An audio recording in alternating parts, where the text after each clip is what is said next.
Hey, Dr. Berg here again. Today we're going to talk about the multivitamin mineral scam. And yes, it is a scam. You go to any GNC and you're going to find one-a-days, okay, or multivitamin mineral products with the absolute worst, cheapest ingredients on the planet. So let's first start with the ingredients. When you read the back of the ingredients on these bottles, the first ingredient is always calcium carbonate.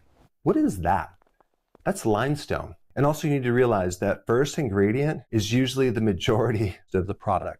So this is why these vitamin bottles are so heavy, because we have rocks in them. There's two things you have to be careful about taking in a supplement. One is iron, because our bodies have a very difficult time getting rid of it. Number two, calcium, and especially the carbonate version, because the body has to literally go through many different steps, I think up to 12 steps before it gets absorbed.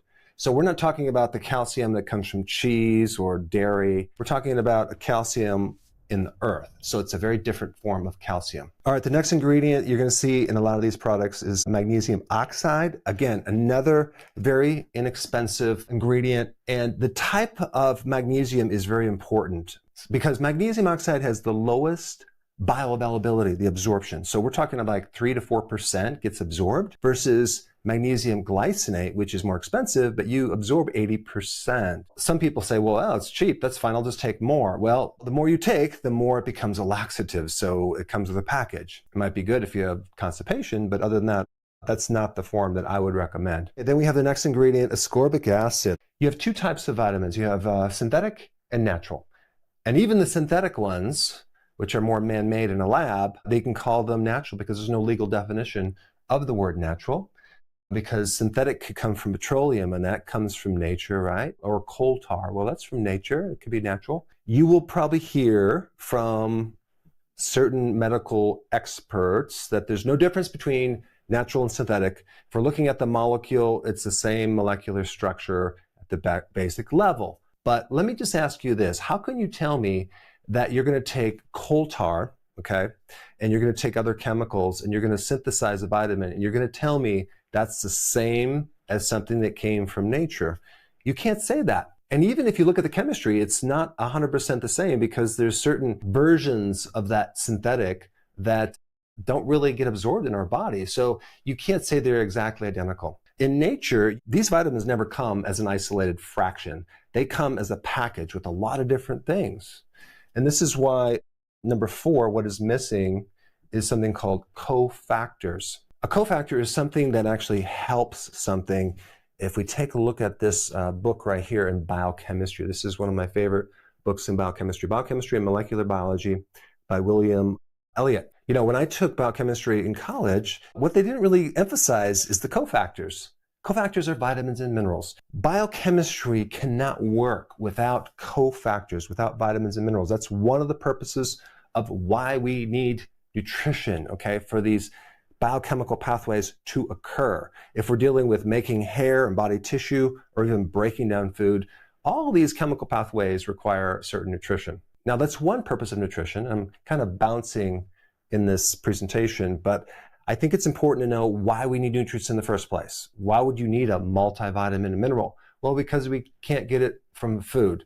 That's true, but now you're going to get it from a multivitamin that is synthetic with a lot of additional things in there and fillers.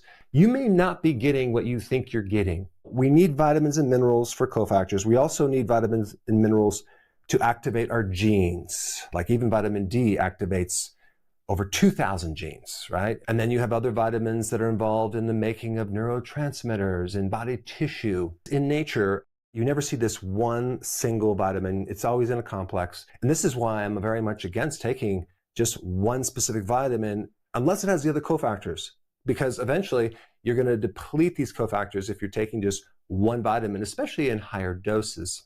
There's other fillers as well. Maltodextrin is a big one. I didn't know this until I actually kind of got more familiar with the manufacturing companies in vitamins and minerals. This is a really common filler that they use in so many different vitamins to turn things into like a powder, and they dry it. They have to use some type of carrier, and maltodextrin is the big one. What is maltodextrin? Maltodextrin is a highly refined industrial starch. So here's an example of an industrial starch right here.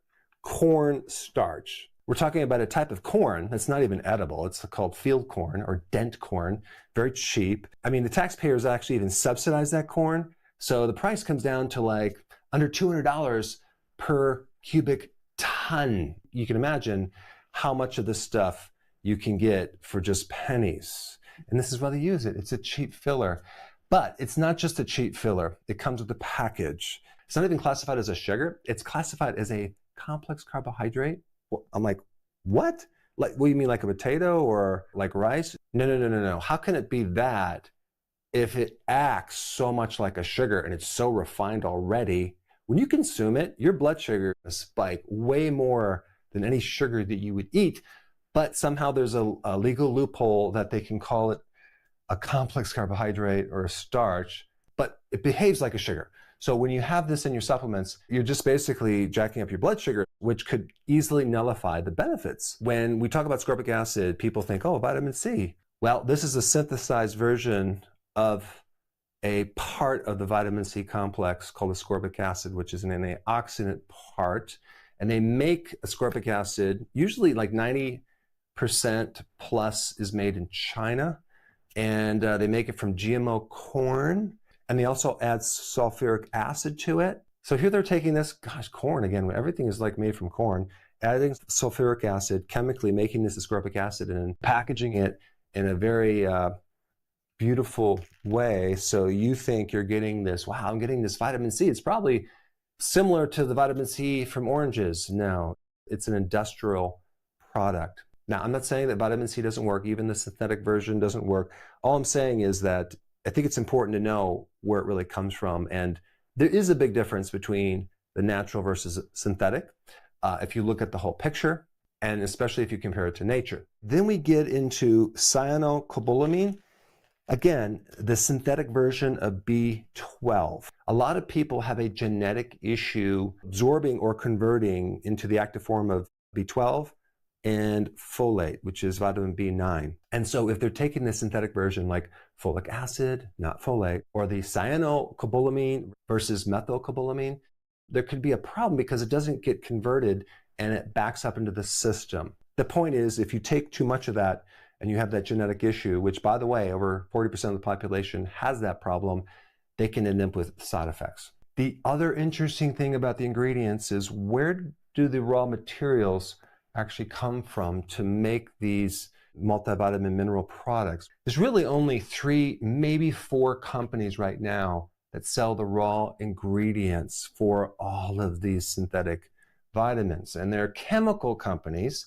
And so that's where you're really getting these natural sounding vitamins. They have great marketing and pictures on the label.